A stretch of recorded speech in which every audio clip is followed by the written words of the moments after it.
Hello बच्चों, SVN online classes में आपका स्वागत है। देखो, आज का अपना टॉपिक है प्रकाशिक अभिक्रिया।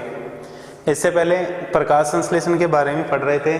उसमें जो प्रकाश संश्लेषण की क्रियाविधि थी उसकी दो चरण थे, जिसमें पहला था प्रकाशिक अभिक्रिया और दूसरा था अप्रकाशिक अभिक्रिया। देखो, जो प्रकाशिक अभिक्रिया थी इससे पहले हो गई है, इसके बाद में आती है अप्रकाशिक अभिक्रिया। अप्रकाशिक अभिक्रिया ये जो अभिक्रिया है, जो प्रकाशिक अभिक्रिया है, प्रकाशिक अभिक्रिया में बनने वाला जो NADPH2 और ATP के जो अणु है, इनका उपयोग अप्रकाशिक अभिक्रिया के अंदर किया जाता है। प्रकाशिक अभिक्रिया में बनने वाले NADPH2 और जो ATP के अणु है, इनका प्रयोग अप्रकाशिक अभिक्रिया के अंदर किया जाता है। ये जो अभिक्रिया है हरित लवक के स्ट्रोमा में संपन्न होती है। कहाँ पे संपन्न होगी? हरित लवक के स्ट्रोमा के अंदर संपन्न होती है। इसके अलावा यहाँ पर इस अभिक्रिया के अंदर CO2 के स्वांगीकरण द्वारा भोज्य पदार्थ या फिर जो ग्लूकोज है उसका निर्माण होता है। CO2 के स्वांगीकरण से ग्लूकोज का फॉर्मेशन होता है। CO2 का स्वांगीकरण होने के कारण इसे कार्बन चक्र के नाम से भी जाना जाता है। किसके नाम से जाना जाता है? कार्बन चक्र के नाम से जाना जाता है। इसके अलावा जो पादप होते हैं उनके अंदर अप्रकाशिक अभिक्रिया को 3 भागों के अंदर डिवाइड किया गया है। अप्रकाशिक अभिक्रिया 3 चरणों के अंदर संपन्न होती है, जिसमें पहला आता है केल्विन चक्र, जिसे C3 चक्र के नाम से भी जाना जाता है। दूसरा आता है इसमें हेचस्लेक चक्र, जिसे C4 चक्र के नाम से जाना जाता है। और तीसरा आता है इसमें केम साइकिल या केम चक्र। देखो, यहाँ पे जो अप्रकाशिक अभिक्रिया है ये 3 चरणों के अंदर संपन्न होती है, जिसके अंदर नंबर 1 आता है केल्विन चक्र, C3 चक्र, 2 आता है हेचस्लेक चक्र और तीसरा आता है केम चक्र, या इसको बोलते हैं क्रेसुलेशन एसिड मेटाबॉलिज्म चक्र। अब यहाँ पे जो अप्रकाशिक अभिक्रिया है इसमें पहले चक्र को लेते हैं, जिसका नाम है केल्विन चक्र। केल्विन चक्र या फिर इसे बोलते हैं C3 चक्र। देखो, केल्विन चक्र या फिर इसे बोलते हैं C3 चक्र। इस चक्र की खोज की थी केल्विन नामक वैज्ञानिक ने, और इसके जो साथी थे केल्विन और इसके साथियों ने C3 चक्र या केल्विन चक्र की खोज की थी। किसमें की थी? क्लोरेला और सिंडेस्मस जो शैवाल थे, इसमें केल्विन चक्र को खोजा था। क्लोरेला और सिंडेस्मस शैवाल के अंदर केल्विन चक्र की खोज की थी। इसके अलावा यहाँ पर केल्विन चक्र के अंदर प्रथम जो उत्पाद होता है, प्रथम स्थायी उत्पाद 3 कार्बन युक्त बनता है। 3 कार्बन युक्त PGA फॉस्फोग्लिसरिक एसिड बनता है। इसलिए इस चक्र को C3 चक्र के नाम से जाना जाता है। देखो, केल्विन जो चक्र है इसके अंदर जो प्रथम स्थायी उत्पाद है वो कौन सा बनता है? 3 कार्बन युक्त PGA, इसलिए इसे C3 चक्र के नाम से जाना जाता है। अब जो C3 चक्र है, C3 चक्र ये भी विभिन्न चरणों में संपन्न होता है। C3 चक्र विभिन्न चरणों के अंदर संपन्न होता है, जिसमें पहला आता है प्रथम फास्फोरिलीकरण, प्रथम फास्फोरिलीकरण। पहला चरण कौन सा आता है? प्रथम फास्फोरिलीकरण। इसके अंदर क्या होगा कि CO2 के अप्रकाशिक अभिक्रिया में, अप्रकाशिक अभिक्रिया में भाग लेने से पहले जो RUMP होती है, राइबुलोज मोनोफास्फेट, ये RUDP के अंदर या फिर राइबुलोज डाइफॉस्फेट के अंदर परिवर्तित होती है। किसके अंदर परिवर्तित होगी? राइबुलोज डाइफॉस्फेट के अंदर। देखो RUMP, इसके अलावा किसके अंदर कन्वर्ट हो रही है? RUDP राइबुलोज डाइफॉस्फेट के अंदर कन्वर्ट होती है। यहाँ पर जो एंजाइम है वो कौन सा है? फॉस्फोपेंटोकाइनेज एंजाइम।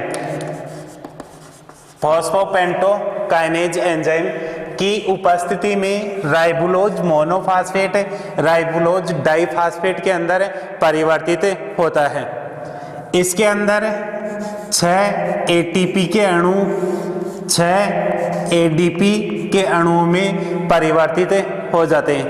ATP के 6 अणु 6 ADP के अंदर परिवर्तित हो जाते हैं। यहाँ पर RUMP के 6 अणु है, तो यहाँ पर जो RUDP है इसके भी कितने अणु बनेंगे? 6 अणु बनते हैं। तो यहाँ पर RUMP से RUDP के निर्माण की क्रिया को प्रथम फास्फोरिलीकरण कहते हैं। देखो CO2 के अप्रकाशिक अभिक्रिया में भाग लेने से पहले RUMP किसके अंदर कन्वर्ट हो रहा है? RUDP में। इसके लिए फास्फोपेंटोकाइनेज एंजाइम की उपस्थिति में RUMP 6 ATP अणुओं से क्रिया करके RUDP के अंदर परिवर्तित हो जाता है, और यहाँ पर जो ATP है वो किसके अंदर कन्वर्ट हो रहा है? ADP के अंदर परिवर्तित होता है।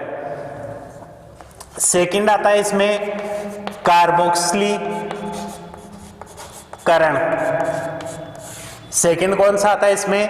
कार्बोक्सिलीकरण। देखो इसके अंदर क्या है? RUDP राइबुलोज डाइफॉस्फेट, ये यहाँ पर CO2 अणुओं के साथ में क्रिया करके 3PGA या फिर आप ये भी बता सकते हो फास्फोग्लिसरिक एसिड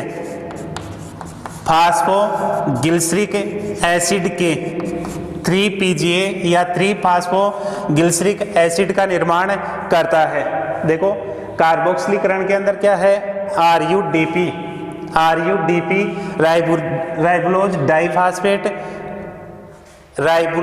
डाइफॉस्फेट CO2 अणुओं से क्रिया करके यहाँ पर 3PGA के अंदर कन्वर्ट होता है। देखो 3PGA का मतलब है यहाँ पर 3-फास्फोग्लिसरिक एसिड का निर्माण होता है। यहाँ पे जो 3-फास्फोग्लिसरिक एसिड है, देखो RUDP के कितने अणु बने थे? 6, और CO2 के कितने अणु काम में आएंगे? 6 अणु। देखो RUDP के 6 अणु और CO2 के 6 अणु आपस में मिलकर के यहाँ पर 12 अणु फास्फोग्लिसरिक एसिड के बनाता है। कितने बना रहे हैं? 12 अणु। और इसके लिए जो एंजाइम है वो होगा कार्बोक्सिलेज एंजाइम। कौन सा एंजाइम काम में लिया जाता है? Carboxylase enzyme.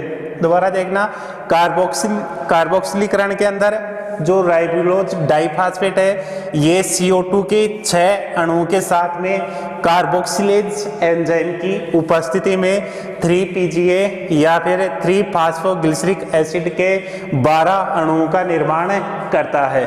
ठीक है। इसके बाद में तीसरा आता है द्वितीय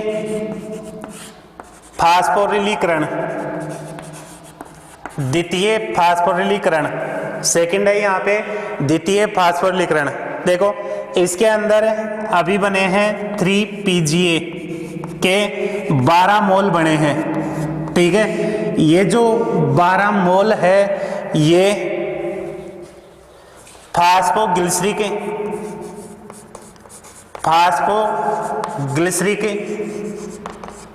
kinase enzyme, phosphoglyceric kinase enzyme की उपस्थिति में 1,3-डाई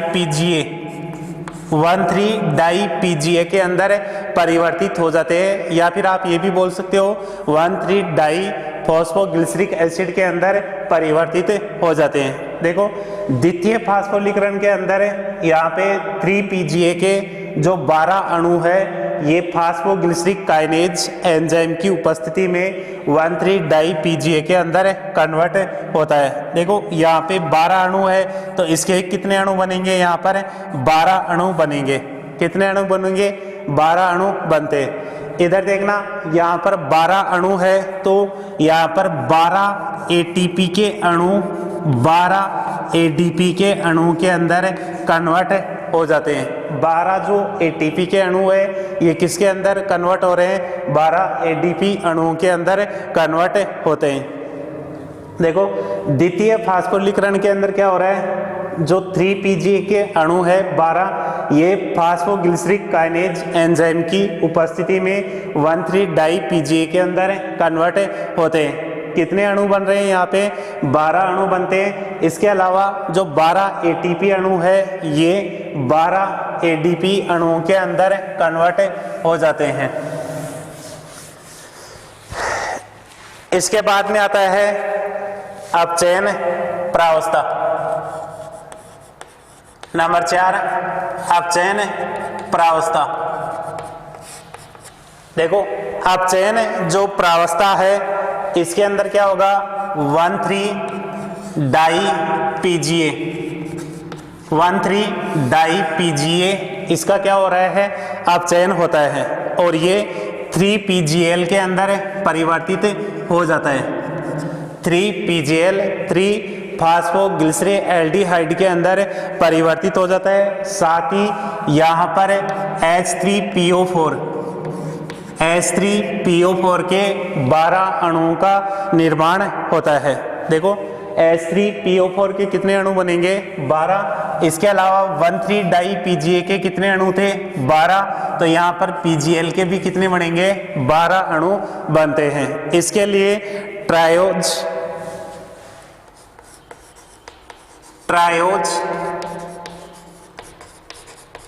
फॉस्फो डिहाइड्रोजिनेज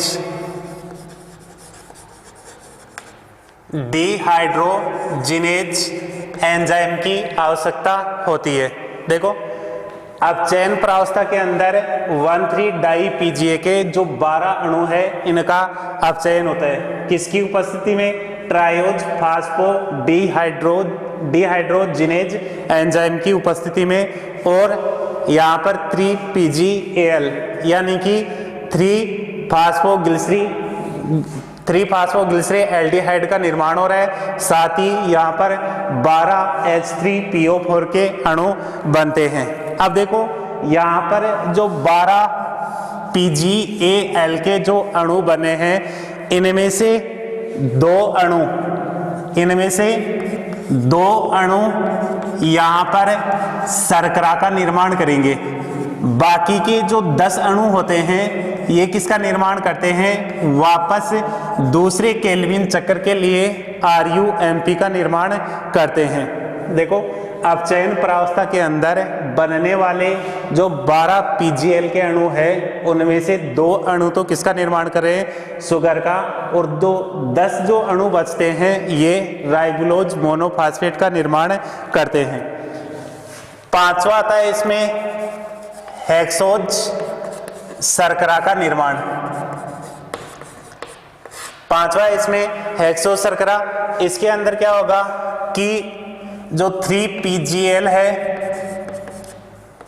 12 अणु थे, इनमें से 2 PGAL के अणु किसके अंदर परिवर्तित होते हैं, शुगर के अंदर, या फिर हेक्सोज शुगर, या फिर आप डायरेक्ट ये भी बोल सकते हो ग्लूकोज के अंदर कन्वर्ट हो जाते हैं।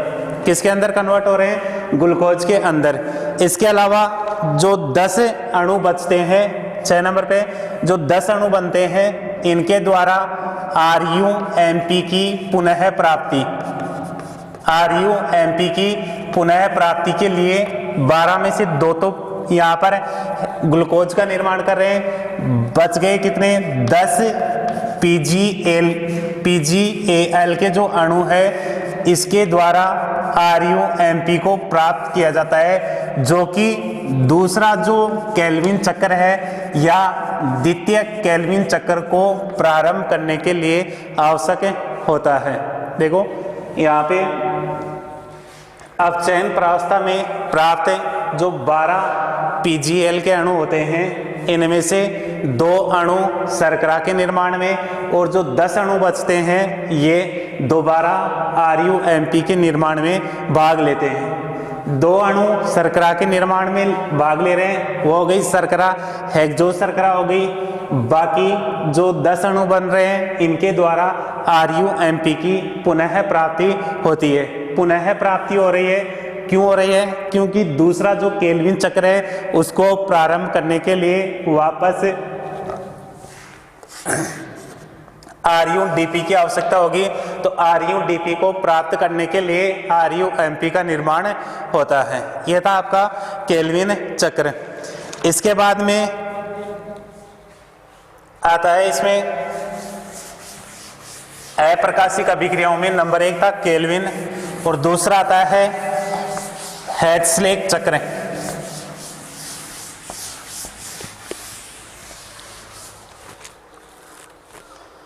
दूसरा है हैड्सलेक चक्र। देखो हैड्सलेक चक्र है, इसे C4 चक्र के नाम से जाना जाता है। किस चक्र के नाम से जाना जाता है? C4 चक्र के। ऑस्ट्रेलिया के यहाँ पे वैज्ञानिक थे, ऑस्ट्रेलिया के वैज्ञानिक हैच और स्लेक, इन्होंने सबसे पहले C4 चक्र या फिर हैच-स्लेक चक्र की खोज की थी। किसके अंदर की थी? जो एक बीजपत्री पादप थे, एक बीजपत्री पादप जैसे गन्ना हो गया, ठीक है। इस गन्ने के अंदर इन्होंने देखा कि अप्रकाशिक अभिक्रियाओं के अंदर जो प्रथम उत्पाद था ये 3 कार्बन ना होकर के कितने कार्बन का था? 4 कार्बन का था, इसलिए इसे C4 चक्र के नाम से जाना जाता है। 4 कार्बन वाला जो प्रोडक्ट था वो था यहाँ पर ऑक्जेलो एसिटिक एसिड। 4 कार्बन वाला जो उत्पाद या प्रोडक्ट था वो कौन सा था? इसमें ऑक्जेलो एसिटिक एसिड। इसके अलावा यहाँ पे जो एक बीजपत्री पादप होते हैं इनमें पत्तियों की विशिष्ट संरचना पाई जाती है और इस जो संरचना है उसे क्रेंच एनाटोमी कहते हैं। पत्तियों की इस विशिष्ट संरचना को क्या बोलते हैं? क्रेंच एनाटोमी कहते हैं। इसके अंदर क्या होता है? जो एक बीजपत्री पादप है इनकी जो पत्तियों की संरचना है उसके अंदर की जो प्रण मध्य उत्तक है या मीजोफिल, खंभ उत्तक है, इसके अलावा स्पंजी उत्तक, और इनके अंदर स्पष्ट विभेदन नहीं पाया जाता है। पुलाच्छद कोशिक प्रण मध्योत्तक, खंभ उत्तक और स्पंजी उत्तक के अंदर स्पष्ट रूप से विभेदन नहीं पाया जाता है। इनके चारों ओर पुलाच्छद कोशिकाएं पाई जाती है, पुलाच्छद कोशिकाएं पाई जाती है। ये जो संरचनाएं हैं इनके चारों ओर क्या पाई जाती है? पुलाच्छद कोशिकाएं पाई जाती है। देखो C4 जो पादप होते हैं इनमें जो हरित लवक है ये 2 प्रकार का पाया जाता है। हरित लवक दो प्रकार का पाया जाता है। इनमें से देखना, जो पर्ण मध्योतक कोशिकाएं होती है, पर्ण मध्योतक कोशिकाएं, इनमें हरित लवक छोटा होता है या छोटे हरित लवक पाए जाते हैं, लेकिन इनके अंदर जो ग्रेना होता है ये सुविकसित प्रकार का पाया जाता है। देखो ग्रेना तो कैसा है, छोटा, और यहाँ पर सुविकसित ग्रेना पाया जाता है। इसके अलावा पर्ण मध्योतक में पाया जाने वाला हरित लवक यहाँ पे छोटे आकार का होता है, जिसके अंदर ग्रेना सुविकसित पाया जाता है। इसके अलावा पुल आच्छादित कोशिकाओं में पाया जाने वाला जो हरित लवक है ये बड़े आकार का होता है, और इनमें जो ग्रेना होता है या तो अब्सेंट रहता है या फिर अल्प विकसित होता है। देखो पुल आच्छादित कोशिकाओं में पाया जाने वाला जो हरित लवक है बड़े आकार का है, जिनके अंदर ग्रेना या तो अब्सेंट होगा या फिर अल्प विकसित प्रकार का होता है।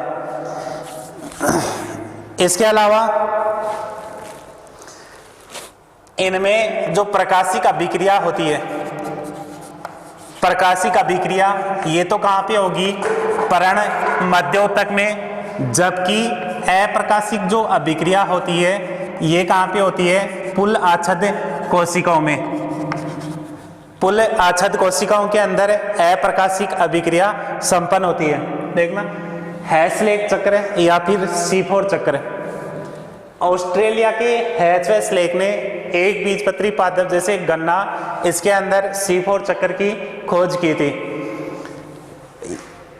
यहाँ पे जो प्रथम स्थायी उत्पाद है वो 3 कार्बन का ना होकर के 4 कार्बन युक्त परमाणु और 4 कार्बन युक्त यौगिक ऑक्जेलो एसिटिक एसिड का निर्माण होता है। देखो इनकी जो पत्तियां होती है उनकी विशिष्ट संरचना होती है, जिसे क्रेंच एनाटॉमी के नाम से जाना जाता है। इनमें पर्ण मध्योतक, खंभ उत्तक, स्पंजी उत्तक में स्पष्ट रूप से विभेदन नहीं पाया जाता है। जो पुल आच्छादित कोशिकाएं होती है, इनमें जो पुल आच्छादित कोशिकाएं होगी ये बाहर की ओर होगी। C4 पादप, इनके अंदर हरित लवक 2 प्रकार का होता है। पर्ण मध्योतक कोशिकाओं में हरित लवक छोटे लेकिन ग्रेना सुविकसित प्रकार का पाया जाता है। पुल आच्छादित कोशिकाओं के अंदर ग्रेना यहाँ पे बड़े आकार का है, हरित लवक बड़े आकार का है, लेकिन ग्रेना यहाँ पे या तो एब्सेंट रहेगा या फिर अल्प विकसित होता है। यहाँ पर इन पादपों के अंदर अप्रकाशिक अभिक्रिया पर्ण मीजोफिल में या फिर जो प्रकाशिक अभिक्रिया मीजोफिल के अंदर संपन्न होगी और अप्रकाशिक अभिक्रिया पुल आच्छादित कोशिकाओं के अंदर संपन्न होती है। ये तो थी C4 पादपों की क्रेंच एनाटॉमी। इसके अलावा यदि आप C4 चक्र की बात करोगे तो इसके अंदर क्या होगा कि सबसे पहले वायुमंडलीय जो CO2 होती है इसको ग्रहण कौन करता है, फास्फोइनोल पायरुविक एसिड के द्वारा इस CO2 को ग्रहण किया जाता है। किसके द्वारा ग्रहण किया जाता है, फास्फोइनोल पायरुविक एसिड के द्वारा ग्रहण किया जाता है, जिससे यहाँ पर ऑक्जेलो एसिटिक एसिड का निर्माण होता है। किसका निर्माण होगा, ऑक्जेलो एसिटिक एसिड। ये जो ऑक्जेलो एसिटिक एसिड है ये यहाँ पर मैलिक एसिड का निर्माण करेगा।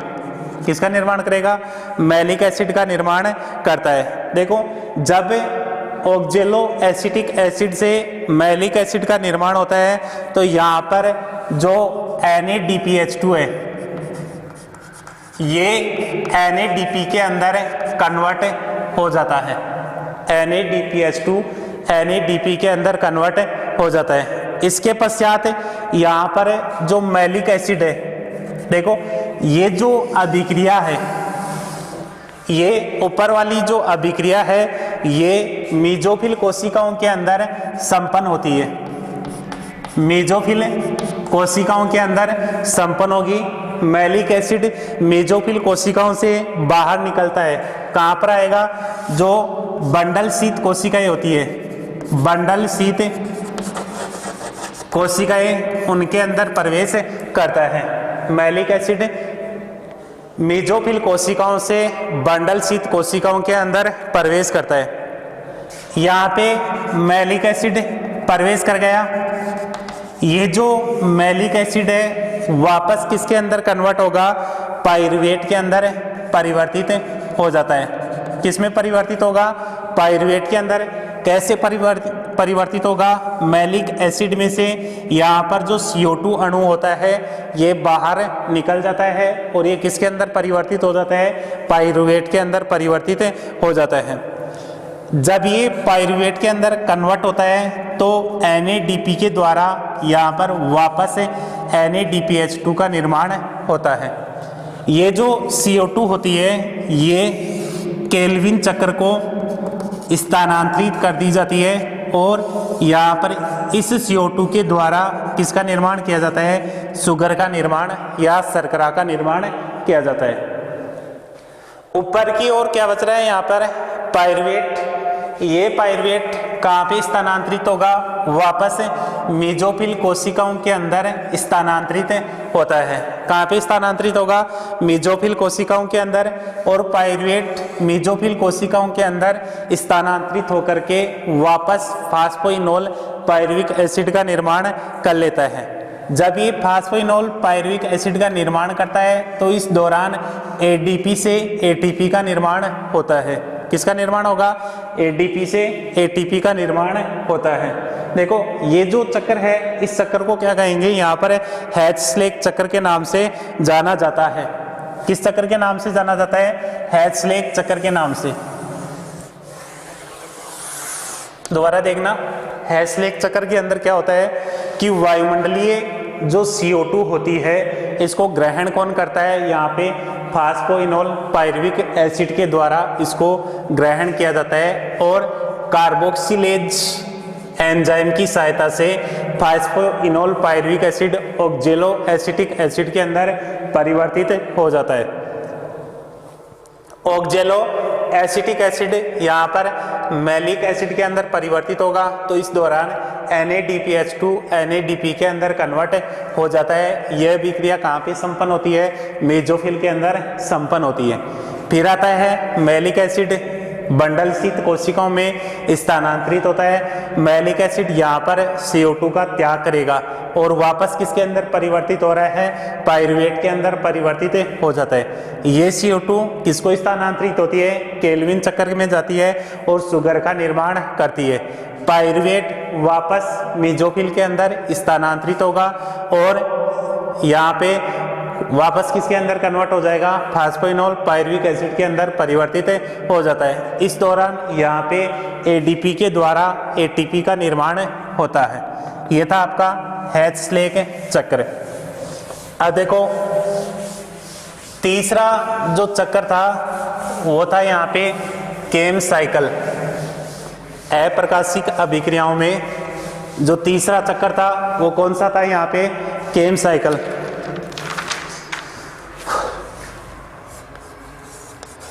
केम साइकिल देखो पूरा नाम हो जाएगा इसका क्रेसुलेशियन एसिड मेटाबॉलिज्म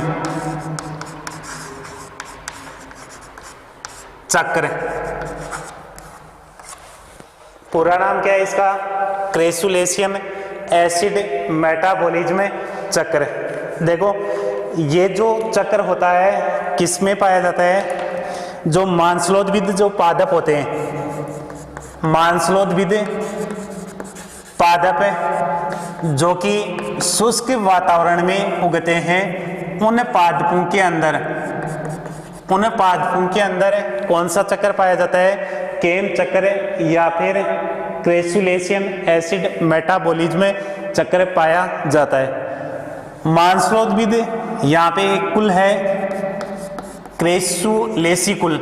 इस कुल के सदस्यों के अंदर ये चक्र पाया जाता है। इन पादपों की जो पत्तियां होती है मोटी, गुद्देदार और मांसल होती है। पत्तियां किस प्रकार की होती है? मोटी, गुद्देदार और मांसल होती है। यहाँ पर इनके जो रंध्र होते हैं, इन पत्तियों के रंध्र रात्रि में तो खुलते हैं और दिन के समय यहाँ पर बंद रहते हैं। इन पत्तियों के रंध्र रात्रि के समय तो क्या है? खुलेंगे और दिन के समय इनके रंध्र बंद रहते हैं। तो यहाँ पर इन पौधों में क्या होगा कि जब रंध्र खुलते हैं तो ये इनके अंदर CO2 प्रवेश करती है। रात्रि के समय जब यहाँ पर इनके रंध्र खुलेंगे तो इनमें जो CO2 होती है वो प्रवेश कर जाती है। अब जो CO2 प्रवेश करती है, देखो सबसे पहले क्या होगा, इसमें यहाँ पर जो अभिक्रिया है वो दिन और रात दोनों में संपन्न होगी।